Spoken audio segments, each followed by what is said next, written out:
네, 미국과 중국의 고위급 무역 협상 베이징에서 이제 재개됩니다. 트럼프 대통령이 협상 시한의 연장 가능성을 시사한 데 이어서 시진핑 주석도 지금 미국 고위급 협상단을 면담할 것이다 라는 보도가 나오면서 일부 합의점 도출에 대한 기대가 나오고 있습니다. 네, 현재까지 긍정적인 협상 분위기가 이어지고 있는 것으로 알려져 있습니다. 자, 과연 세계의 경제의 발목을 잡았던 이 무역 갈등이 우리 모두가 원하는 방향대로 전개될 수 있을지 전문가들과 이야기 나눠보도록 하죠. 이화여대 법학전문대학원 최원목 교수, 용인대 중국학과 박승찬 교수입니다. 두 분 어서 오세요. 안녕하십니까. 반갑습니다. 최 교수님께 먼저 질문 드리겠습니다. 총괄적인 질문을 먼저 드릴까요? 지금 차관급 협상에 이어서 이제 고위급 협상 앞두고 있는데 어떻게 보십니까? 지금까지의 과정 그리고 앞으로의 포괄적인 전망 먼저 해주신다면요. 네, 실무급의 협상이 바로 고위급으로 연결되면서 시진핑 주석도 그 고위급 대표들을 이렇게 면담하는 걸 보면 네. 거의 그 실질적인 이슈들은 타결이 임박했다고 평가하는 게 맞을 것 같고요.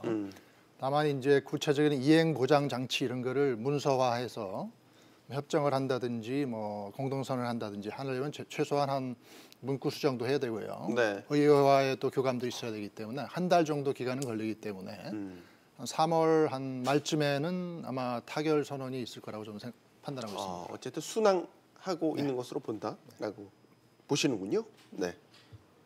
박 교수님께도 질문 드려야겠는데요. 근데 일각에서는 중국 다른 의견도 있는 게 사실입니다. 그렇죠. 네. 일단 분위기가 좋다라는 건 맞죠. 왜냐하면 지난달 말에 했다가 지금 바로 지금 연이어서 지금 진행되니까 뭐가 있다는 이야기입니다. 그러니까 돌아가고 있다는 이야기이기 때문에 이게 좀 좋은 분위기로 가고 있는데, 근데 이게 우리가 지금 이 타결이라는 것까지 용어를 써야 되느냐라는 것까지는 조금은 좀 신중하게 이야기를 좀 해야 된다라는 생각이 드는 것들이죠. 왜냐하면 너무나 큰 범위 안에서 이루어진 내용들이 많기 때문에. 우리가 좀 그 내용을 이제 큰 포괄적인 의미에서 조금은 타결이 되고 이제 조금 3월 1일부터 진행되는 부분에서는 유예 정도 선에서 트럼프 대통령도 그 말을 했지 않습니까? 일단은 결론은 나랑 시진핑 주석이랑 해야 되기 때문에 전반적인 그 틀을 잡아놓고 마무리는 또 해야 되지 않겠나라는 두 정상이 만나서 아마 끝내지 않을까라는 생각이 들고요. 네. 전반적인 포괄적인 개념으로 저는 이제 보고 있습니다. 네, 지금 미중 양국이 협상 시한 마감을 앞두고 있는 상황에서 이제 합의 분위기를 이어가는 그 이유, 배경에 대해서 많은 분들이 좀 궁금해하시는 것 같은데 양측, 먼저 미국 쪽 입장에서는 이렇게 합의 분위기를 이어가는 이유 어디에 있다라고 보십니까? 중국도 그렇지만 미국도 더 이상 그 무역 전쟁 서로 보복을 주고받는 상황을 지속하는 것은 상당히 곤란한 상황이 됐습니다. 이미 급소를 공격당한 상황이고요. 미국이 2,500억 달러치 중국산 제품에 이제 보복을 가했는데 그게 중국만 아픈 게 아니고 중국에 진출한 미국 기업들도 결국 제품을 미국으로 다시 수출할 때 관세 보복을 받기 때문에 부메랑 효과가 돼서 자기 발등을 찍는 효과가 나타나기 시작했고 또 중국도 맞보복을 해서 1,100억 달러 정도의 규모의 이제 미국 제품에 대해서 보복을 가했고 또 가장 아픈 거는 휘뚜루 생산을 대폭 줄이면서 미국이 어떤 전략 산업에 타격을 가했기 때문에 급소를 공격했다는 상황에서 더 이상 이제 무역 전쟁을 지속하지 않고 서로 타협을 모색할 모멘텀이 정말로 형성이 됐다 그렇게 평가를 합니다. 그렇군요. 중국 측은 어떤 이유 때문에 그런다라고 보여지세요? 일단은 중국 측 상황이 녹록치 않죠. 가장 큰 부분에 지금 최악의 지금 악한 상황에 좀 처해 있는 게 있기 때문에 여러 지금 지표를 보더라도 드러나고 있고요. 실제 현장을 가보더라도 민영 기업들 같은 경우는 중국 전체의 경제의 한 거의 50%를 지금 민영기업이 차지하고 있는데 일단 수출이 지금 힘들어지고 있고요. 수출이 안 되니까 당연히 취업난도 어려움을 겪고 있고 그러다 보니까 지금 일어나는 움직임을 보면 중국 정부의 움직임, 그러니까 그 행동에서도 발걸음에서도 드러나는데 지난달 1월 달이죠. 그래서 시진핑 주석이 이제 당정군 그다음에 전 31개 성 지도자를 다 모아서 앞으로 일어날 수 있는, 그러니까 우리가 이야기하는 회색 코뿔소라고 하죠. 그러니까 예측은 했지만 나도 모르는 있을 수 있기 때문에 우리가 모르는 이 리스크가 다가올 수 있기 때문에 미리 사전에 준비해야 된다. 그 말의 의미는 메시지가 꽤 큽니다. 이미 어느 정도 왔다라고 느껴지고 있기 때문에 그런 측면에서 이미 또 지방 정부들도 이미 지방 채권을 지금 발행하기 시작했고요. 일반적으로 2월 달 아닌데 벌써 1월 달부터 사전 조기 집행을 하기 시작했다는 겁니다.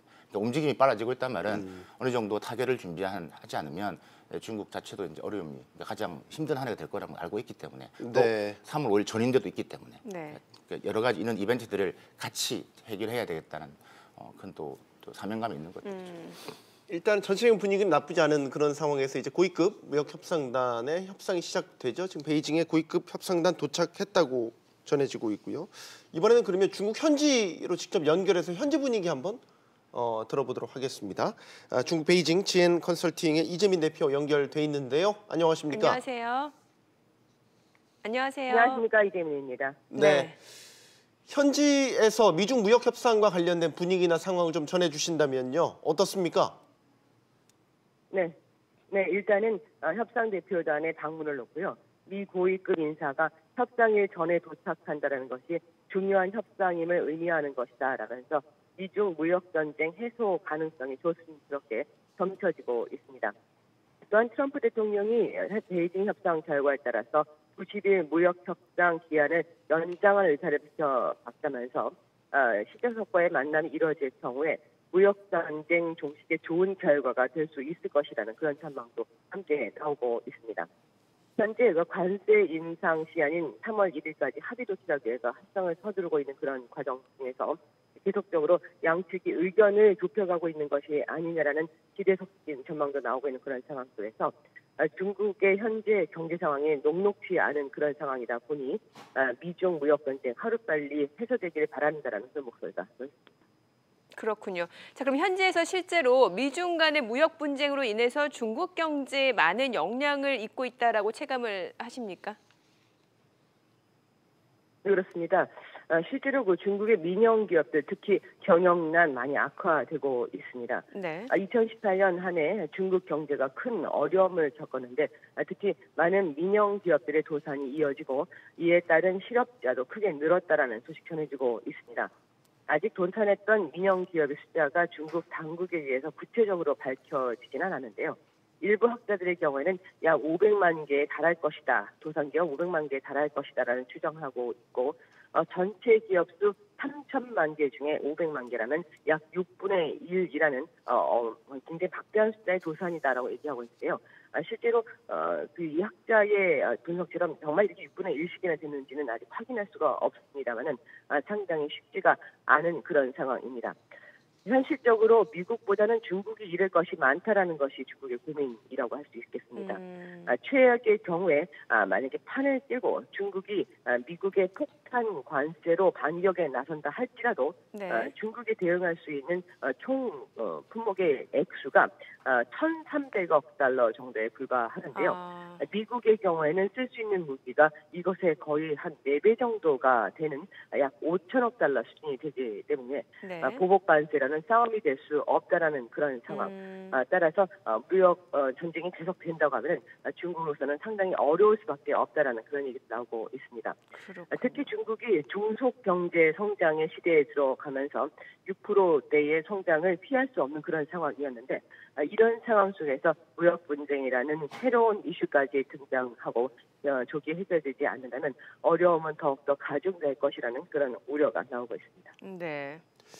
시진핑 주석이 무역 분쟁에 대응하는 전략이나 태도 이런 것에 대해서 중국 내의 그 분위기는 어떻습니까? 예를 들면 뭐 불만은 좀 없는지 이런 게 궁금한데요. 네, 일단 무역 분쟁이 발생했다는 것 자체에 대해서는 불만의 목소리가 내부적으로 존재는 하는 듯합니다. 예를 들면은 중국이 중국 굴기다라든지 혹은 중국 제조 2025라고 해서 2025년까지 혁신적인 제조 발전하겠다, 업그레이드하겠다 이런 굉장히 큰 목소리, 대국의 굴기 뭐 이런 슬로건을 많이 제시해서 미국을 자극했다. 그래서 무역 전쟁에 발생하게 됐을 것이다. 뭐 이러한 비판의 목소리도 실제로 존재하긴 하는데요. 현재 무역 분쟁이 시작되고 나서 시진핑 주석이 이끌고 있는 지도부들 언론을 통해서 많이 우리는 단결해야 되고 우리는 이것을 이겨낼 수 있다라는 그런 메시지를 많이 전달하고 있어서 일단은 불만에 대한 그런 목소리, 중국 정부에 대한 불만 목소리보다는 네. 이것을 타개해야 된다라는 것이 일단 언론을 통해서 많이 전해지고 있는 그런 상황입니다.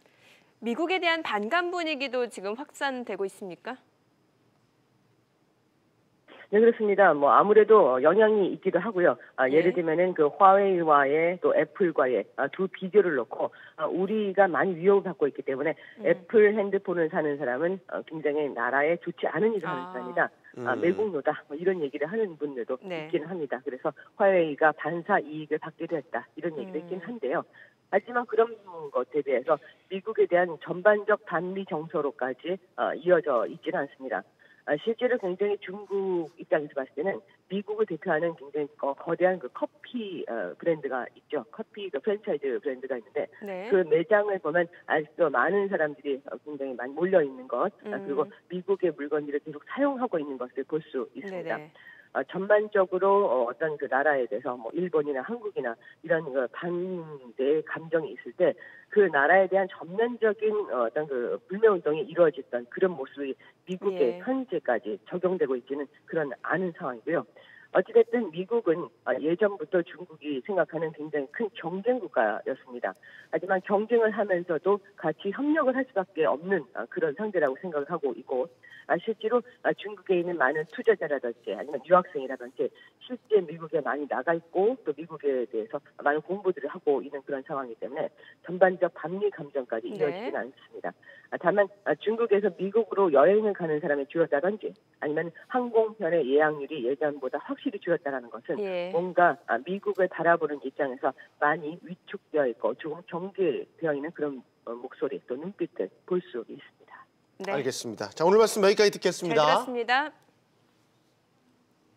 네, 중국 베이징 GN 컨설팅의 이재민 대표와 전화 연결해봤습니다. 네. 자, 얘기 계속해서 이어가 보도록 하겠습니다. 박 교수님께 이 질문을 드리고 싶어요. 좀 다시 원론적인 얘기로 돌아갈 수도 있는데 이 무역 분쟁에 일어난 근본적인 배경 어디 있다고 보십니까? 진짜 심플하게 보면 그냥 뭐 글로벌 패권이죠. 글로벌 패권인데 이런 말을 다 매체에서 많이 이야기하는데 좀 안으로 들어가서 보셔야 될 것 같습니다. 네. 그러니까 글로벌 패권인데 군사 패권, 기술 패권, 그다음에 우리가 말하는 경제 패권이죠. 그러니까 경제 패권은 크게 두 가지입니다. 그러니까 미국 입장에서는 중국을 전체 이 글로벌 밸류 체인에서 빼겠다라는 이야기입니다. 네. 빠져라라는 이야기입니다. 두 번째가 이제 국가 자본주의 정부에 의해서 성장한 모델을 없애라는 이야기입니다. 이런 이제 경제 패권에 대한 부분들이 큰데 이 경제 패권으로 어쨌든 이거로 인해서 중국은 많은 돈을 모았죠.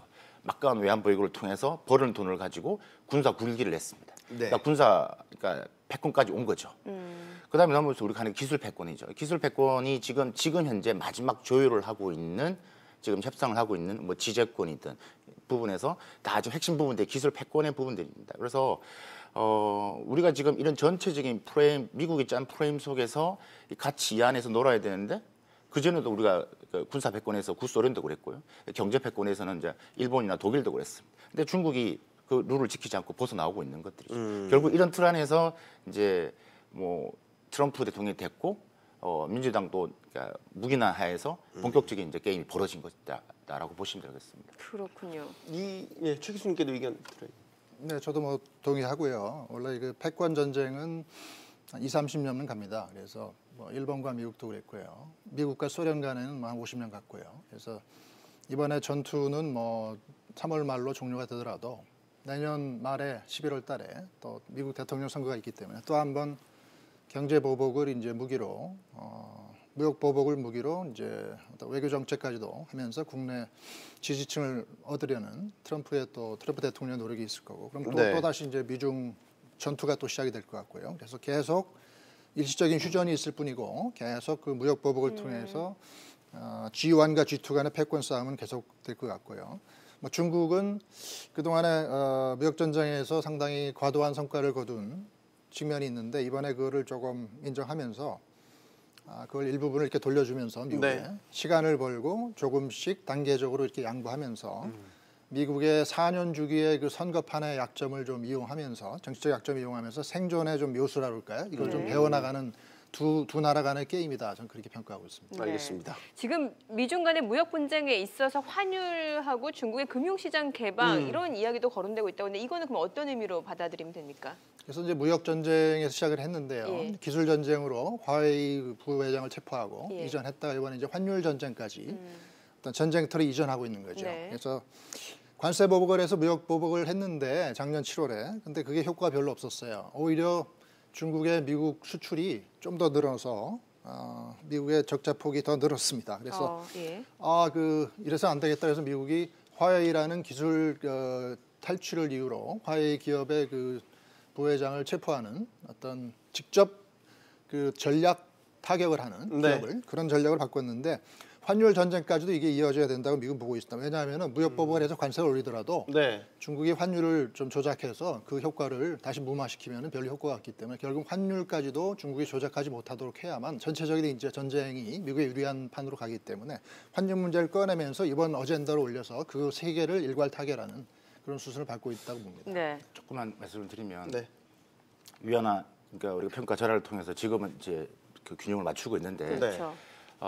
지금 이제 미국의 일반적 그러니까 계속되어 왔던 논조는 위안화의 절상이었습니다. 예. 그렇죠. 그러니까 절상을 해왔죠. 그런데 이제 무역쟁이 나면서 위안화를 절하하기 시작했고 다시 지금 균형을 찾아가는데 결국은 그 지금 환율 조작국은 미국이 한다고 될 수 있는 게 아니라 그 룰에서 아직까지는 조건이 안 맞기 때문에 조작국을 인정하기는 힘들다. 그래서 그러니까 위안화에 대한 부분에서는 좀 더 투명성을 이야기하는 분명히 할 것이고요. 그리고 더 중요한 건 서비스 시장 아까 개방 말씀하셨는데 중국이 WTO 가입을 하고 나서 그러니까 미국 입장에서는 대중 무역 적자가 거의 한 5조 정도 되거든요. 그러니까 5조 정도 달러 되는데 그게 이제 그 부분에 있어서 미국 입장에서는 가장 강력한 게 서비스입니다. 그러니까 금융 서비스죠. 그러니까 결국은 한 방에 그동안 무역 적자로 했던 부분들을 금융 서비스를 통해서 한번 벌어들이겠다는 게 크기 때문에 강력한 미국이 갖고 있는 금융 서비스의 그런 파워를 가지고 가겠다는 거죠. 그래서 이번에 핵심도 결국은 금융 서비스 시장 분명히 개방을 요구를 하게 될 겁니다. 그러니까 기술 지재권 플러스 이 금융 서비스 자본 시장을 열지 않으면 그러니까 분명히 중국도 이 부분에서는 어느 정도 열 것이라고 저는 보고 있습니다. 그래서 우리한테도 그건 기회가 될 수 있는 부분들이죠.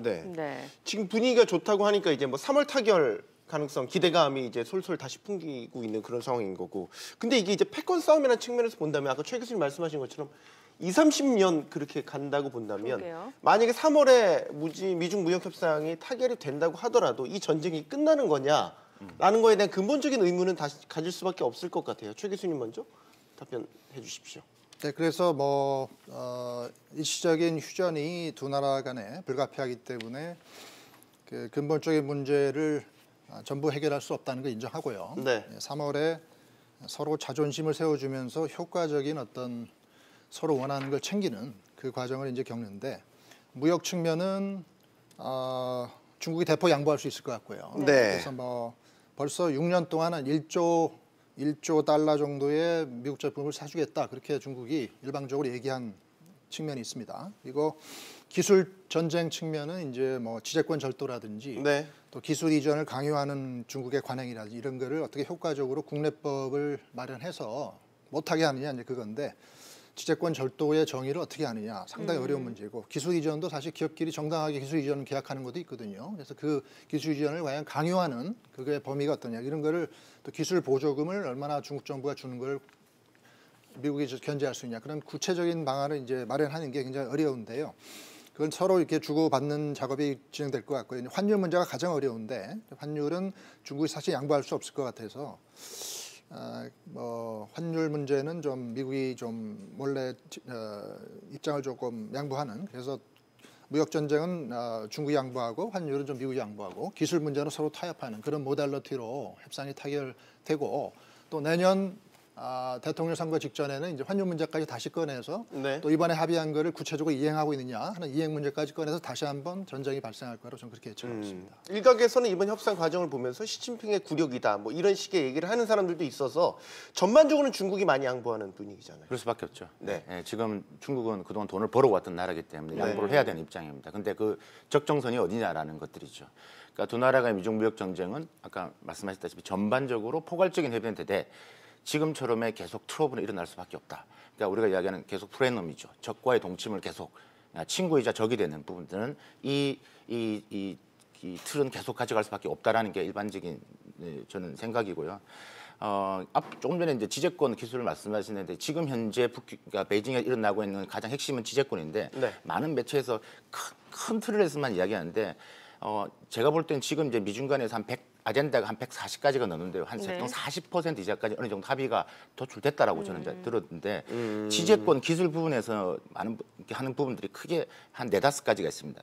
그 중에 세부적으로 보면 엄청 많습니다. 그러니까 첫 번째가 뭐 기술 및 지재권 절도 아까 말씀드린 그게 어떤 내용이 들어가냐면 상품, 위조, 복제 우리가 짝퉁이라는 네. 네. 그게 들어갈 것이고 두 번째가 이제 기술 지재권 관련 강제 이전을 요구하는 건데 이 부분에서도 뭐 외국인 소유 지분을 제한하는 부분들 없애라. 중국에 자동차 사업하는데 왜 반드시 50대 50으로 해야 되느냐. 네. 예. 이런 부분 들어갈 것이고 중국에서 정부 조달할 개방이 안 돼 있습니다. 왜 중국 정부 조달 시장이 얼마나 큽니까? 근데 들어가고 싶어도 개방이 안 돼 있는 거죠. 개방을 해라. 그러니까 뭐 다음에 데이터 현지화 의무를 해라. 이런 여러 가지 아젠다가 엄청 많이 들어가 있습니다. 그 내용을 보면 가능한 것도 있고 가능하지 않은 것도 있습니다. 그 적정선을 이제 들어가 봐야 되겠죠. 그다음 세 번째가 정보 스파이 부분들이 있을 네. 것이고요. 네 번째가 이제 중국이 해외 투자를 하는데 정부가 나서서 돈을 막대한 지원을 해서 그 이제 볼륨을 키우고 있다. 가장 대표적인 게 반도체 사례들이죠. 이 부분은 좀 뭐라 하기가 좀 쉽지 않습니다. 왜냐하면 합법 어느 나라나 자국의 그 산업을 성장시키기 위해서 정부에 어느 정도의 지원을 하게 되고 그 기업이 해외에 투자를 하게 됩니다. 근데 이걸까지도 끄집어낸다? 이건 쉽지 않거든요. 그래서 제가 아까 말씀드린 지재권 기술 관련 프로세스를 보면 정말 140가지가 넘는 네. 아젠다들이 매우 많은데 네. 그중에서 한 40% 정도는 어느 정도는 접점이 왔다. 그러니까 중국이 이미 생각해 왔던 부분. 근데 뭐 중국 제조 2025를 포기해라? 그건 의미 없는 이야기다. 네. 시진핑의 굴욕을 의미한다? 그건 공산당의 몰락을 의미합니다. 그러면 중국 시민들이 가만히 있지 않겠죠. 예. 뭐 지금 사실 미중 간의 무역 분쟁 이야기를 저희가 중점적으로 다루고 있는 이유는 글로벌 경제는 물론이고 우리 경제도 막대한 영향을 미칠 수밖에 없기 때문인데 자, 그렇다면 우리나라가 어떤 식으로 좀 대처해 나가야 된다고 보세요? 네, 뭐 하여튼 중국이 제조 2025는 이제 포기는 못하지만 뭐 일정 기간 연기한다든지 그래서 타협을 할 수 있을 것 같습니다. 그래서 뭐 10년 연기한다든지 5년 연기한다든지 그래서 그런 것들이 이제 우리나라가 중국이 제1의 수출 시장인데요. 네. 일단 중국의 보조금이 어떻게 어느 시기에 뭐 지불되느냐 이게 굉장히 우리 산업의 경쟁력과 좌우되기 때문에 이번 타결 결과가 우리 산업에 미치는 영향이 상당히 크다 이렇게 보고요.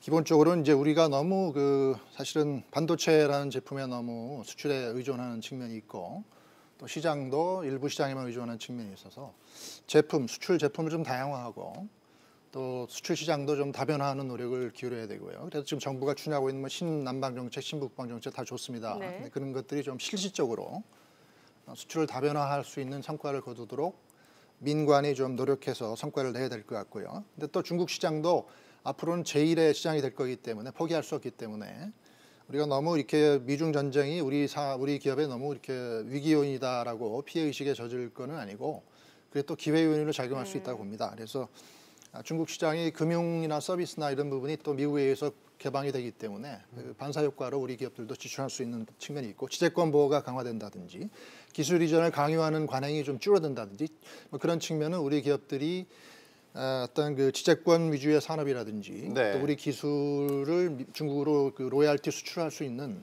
폭이 좀 넓어지기 때문에 그런 분야를 니치 마켓으로 분명히 정부가 또 기업이 서로 협력해서 지금부터 준비를 하고 개발해 나가야 된다 이렇게 생각합니다. 네, 저는 간략히 한 3-4가지만 말씀드리겠습니다.